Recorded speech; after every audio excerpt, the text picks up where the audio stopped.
सेटी films present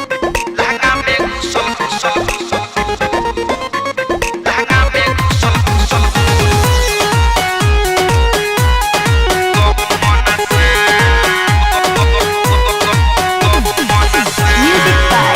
DJ Shiv Narayan. Recording by Seti films Sitamarhi. किया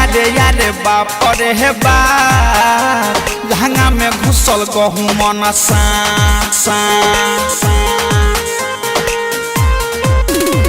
किया रे बाप रे हे बाप लहंगा में घुसल गहूँ मन सा लहगटा डर देह करे थर थर एकरा देखिए के भइल बाटे माथा खराब किया रे बाप रे हे बाप लहंगा में घुसल गहूँ मन सा किया रे बाप रे हे बाप लहंगा में घुसल गहूँ मन सा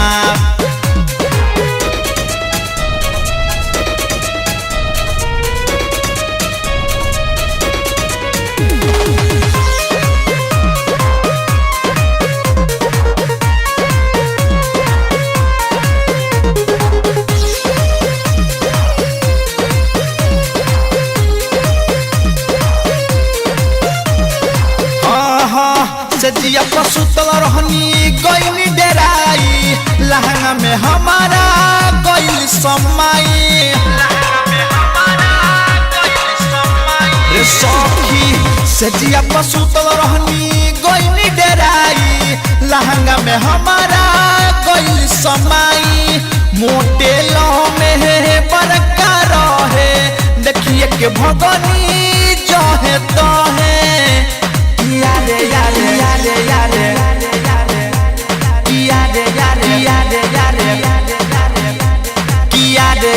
बाप रे बाप लहंगा में घुसल गहूँ मन सा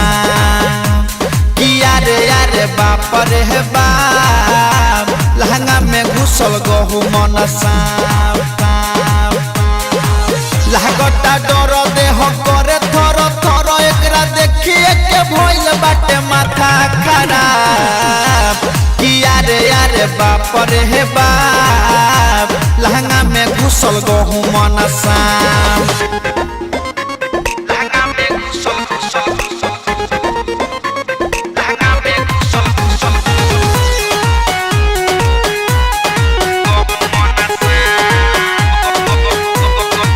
Music by DJ Shiv Narayan.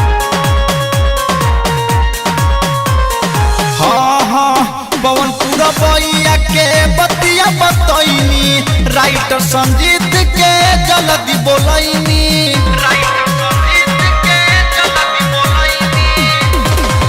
पवन पूरा बैया के बतिया बतैनी राइटर संजीत के जल्दी बोलैनी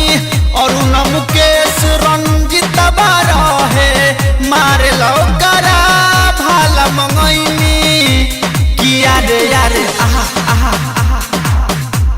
किया रे आहा आहा किया रे बाप रे बाप लहंगा में घुसल गहूँ मन सा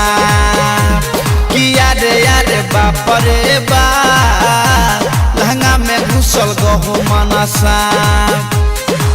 लागटा डर देह करे थर थर एकरा देखिए के भइल बाटे माथा खराब किया रे बाप रे बाप लहंगा में घुसल गहूँ मन सा।